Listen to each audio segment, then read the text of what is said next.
everybody, it's Christina from the Glaser Tutoring Company, and today we are going to solve a system of equations. Nice, right? Fun times. I know, but we will do it together. So let's go for it, right? We have these two beautiful equations. We got 3x plus 6y equals 11, and we got 2x plus 4y equals 9. Somehow we have to take these two equations and we gotta solve, right? Well, what does that mean, right? Well, if we have two or more equations, right, they're classified first as a system. So just by writing two equations, boom, you got a system. So two equations that are kind of going together, right, maybe somehow, right, those are just classified as a system. So you just have to have two or more equations. Now the solution, or solving, is finding out where these two lines intersect. Now in this case we have two linear lines because for each x value and for each y value, I only see that I have my x's raised to the first and my y's raised to the first. No x squareds, no y squareds. So anytime that you have an x and a y both raised to the first, you know that they're linear lines. And if one line maybe is going this way and the other line is going this way, x marks the spot, right? They will have one solution. The solution, or the solving of this, is finding out that point that they intersect. And just know that a point, right, on a graph, even though I didn't kind of draw the coordinates, but a point on a graph is always an x comma y. And that's why there's x and y values. We have to find out what the x is and what the y is. But this isn't higher, crazy complex math. This isn't, Calc 3. We can't solve for x's and y's at the same time. Usually, we always just say x equals or y equals. Never x plus y equals. So we have to get rid of one of the variables. Now, there's tons of different methods to solve systems of equations. You got substitution, addition, elimination. The difference is what's easier for the problem that's given. Now, generally, you'll do substitution if you see already that you have a variable as just, ooh, what happened there? You'll do substitution if you will see that you have a variable of just x equals or y equals. But in this case, we have 3x and 2x and 6y's and 4y's, so substitution method isn't probably the best here. Now, the other methods are addition and elimination. The difference is, if you're doing the addition method, you will add the two equations together, and the elimination, aka subtraction, you'll subtract the two equations. But under the addition or the elimination method, you have to make sure that your variables are the same number. So in this case, I got 3x's and 2y's and 6y's. 3x's and 2x's and 6y's and 4y's. They are not the same. So what you have to do is you have to make them the same somehow. And usually you will make them the same by multiplication. And choose the one that's easiest for you. I like to work with lower numbers first. So what I'm going to do is I'm going to try to take this 3x and this 2x and make it the next big number that they have in common. So, in essence, if this is, maybe I'll just move this a little bit. If this is equation 1 and this is equation 2, what I'm going to do is I'm going to take equation 1 and times it by what number? What number do these two have in common? Yeah, they got 6 in common. So I could take the first equation and times it by 2. And what do you think we're going to do with the bottom equation?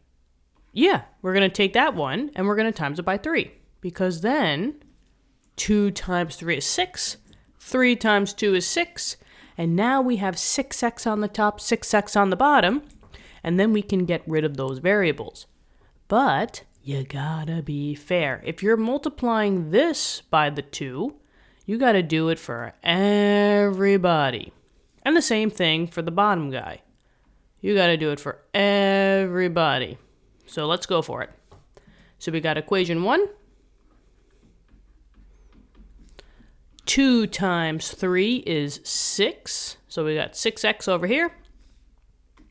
plus 2 times 6 is 12. So we got 12y's. And this is going to equal 2 times 11 is 22. Now let's do the same thing for the bottom one. Equation 2. 3 times 2 is the 6x. So there you go again. Now we're setting it up for success. 3 times 4 is 12. Oh, okay. And then this equals 3 times 9 is 27. All right. We're setting it up. 6x and 6x. Now they're both positive. So would we have to add these two to get them removed, meaning cancel out? Or do we have to subtract these two values? What do you think? Yeah, we got to subtract them, right? 6x minus 6x, boom, they will go bye-bye. If you're subtracting, technically that's the elimination method. But some teachers or professors, they might say that, anytime that you're just getting rid of a variable, it's always the elimination method. But yeah, sometimes they say addition, elimination, but at the end of the day, you got to get rid of one of the variables. So in this case, we're going to be subtracting these two equations. So let's see what happens. 6x and 6x, right? 6x minus 6x, bye-bye. Now we move on to the next variable, but 12x minus 12x, right? They're both positive. 12y. 12y minus 12y, they go bye-bye. I'm doing a lot of rhyming today. So technically, on your left side, you got a big fat 0. You got no more variables. You lost your variables. Okay, well, we'll keep going. 22 minus 27 equals -5.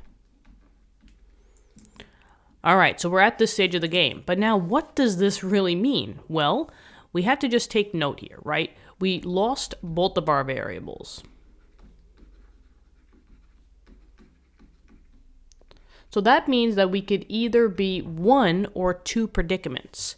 If you lose your variables, that means that these two linear lines, and keep in mind, these are linear lines, right?